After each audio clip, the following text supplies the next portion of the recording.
Angleterre, ici, les hommes ne se marient plus.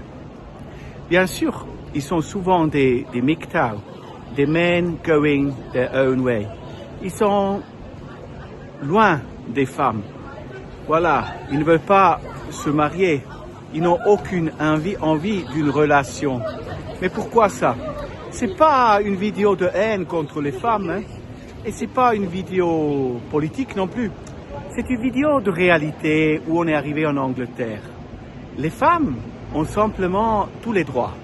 C'est-à-dire, tu te maries, après elles voient sur Insta des choses meilleures, des songes, elles sont plus contentes. Et elles demandent le divorce. Le juge, je ne le critique pas, il pense que la femme, c'est peut-être vrai, elle est le sujet le plus faible. Dans beaucoup de constitutions du continent, comme la constitution allemande ou italienne, il y a toujours un droit, une protection de la personne, de l'être humain plus faible. Donc ce juge, il fait la chose juste, je ne critique pas, il aide la personne plus faible, la femme. Et décide très souvent ici, mais il y a la jurisprudence ici, c'est pas comme le droit civil en France ou en Italie, parce qu'en Italie, vous avez le code Napoléon, c'est basé sur ça.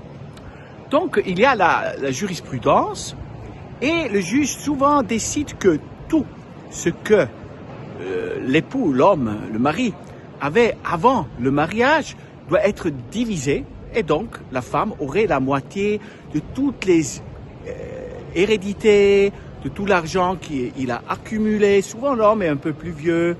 En Angleterre comme partout, peut-être la femme s'est mariée avec lui quand il avait déjà de l'argent, de la carrière. Je critique pas. Mais qu'est-ce que tu racontes là? Quel est le problème? On ne se marie plus aujourd'hui, on peut faire une relation. Ça fonctionne encore moins. Parce qu'ici, si tu fais un enfant, c'est 20% de ce que tu gagnes. 2 enfants, 30%. Et il y a ici des femmes qui veulent rester enceintes. Je vous explique. Ici, si on a un enfant de 0, même quand on est enceinte, de 0 jusqu'à 3 ans, on prend beaucoup d'aide de l'État. Après, jusqu'à 11 ans, on prend encore beaucoup. Pas comme jusqu'à 3 ans, mais on prend. Et donc, ces femmes, je critique pas, elles ont aussi des problèmes. Peut-être le marché n'est pas en leur faveur. Ils n'ont pas eu la possibilité d'étudier parce qu'elle était déjà enceinte à 16 ans. Il y a là beaucoup de problèmes en Angleterre, voilà. Et donc, elle essaye de rester enceinte. C'est un jeu que je condamne, mais je comprends aussi. Donc, ni homme ni femme, mais la situation, elle est bien triste. Parce qu'on n'a pas la possibilité vraiment de se connaître sans peur, de construire quelque chose de bon ensemble et après se marier pour l'amour sans craindre rien. Bien sûr, peut-on dire la tutelle, comme en italien, des femmes, de la personne plus faible, c'est bien, mais là, on rend impossible le mariage, ce qui après, indirectement, est très négatif pour la femme. Parce que pour la femme, c'était mieux d'avoir les enfants avec le mari, qui était le père de tous ses enfants, voilà, de construire quelque chose avec cet homme, même si c'est pas facile, avec les temps qui courent maintenant, avec les social et tout, mais ça c'était bien. Malheureusement, ça est rendu complètement impossible ici. Je condamne sûrement, c'est les femmes en mauvaise foi, mariées, qui, menacent toujours leur mari. Si tu achètes pas ça, si tu fais pas ça, je divorce, dernière chance. Ça, c'est très mauvais. Bien sûr, c'est pas tout comme ça, pas du tout, hein. Il y a beaucoup de femmes, vous savez, mariage c'est important, elles font le tout pour le faire fonctionner, même en Angleterre. Mais cette jurisprudence, elle donne beaucoup de pouvoir. Vous savez, toutes les créatures, si elles ont pouvoir, pensez aux chats, aux chiens, aux êtres humains. Ouh, la critique que je vais me prendre maintenant pour avoir fait une comparaison comme ça. Mais c'est un peu vrai, même les enfants peuvent être cruels dans les écoles. Si on donne tout ce pouvoir à la femme, ça provoque un peu. On lui donne le pouvoir comme au chat contre la souris, voilà. Je vois ça pas de bon oeil, c'est dangereux.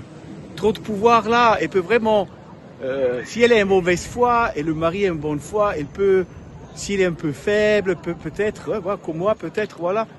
Peu vieux, peu moche, peu faible, pas trop masculin, très autoritaire. elles peuvent faire mauvais jeu. Et là, voilà, je suis condamné, là, voilà. Excusez-moi, hein, les comparaisons, les condamnations. Moi, je ne suis pas un message de haine ici, pas du tout, mais un message que comme ça, c'est terrible. Et c'est pas dans l'intérêt de la femme, de l'homme, des enfants, de la société, même de l'économie, parce qu'après on se dit, ça coûte de maison, de chauffage. L'ambientalisme n'est pas respecté non plus, non?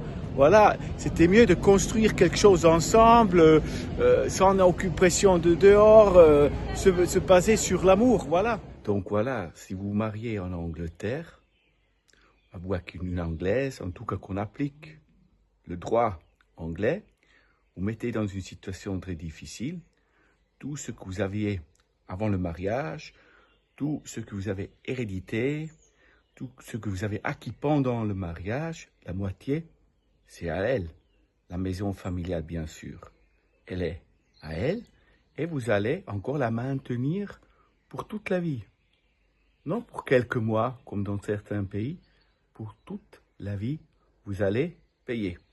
Donc au moment que vous mariez, vous mettez dans une position terrible. Voilà.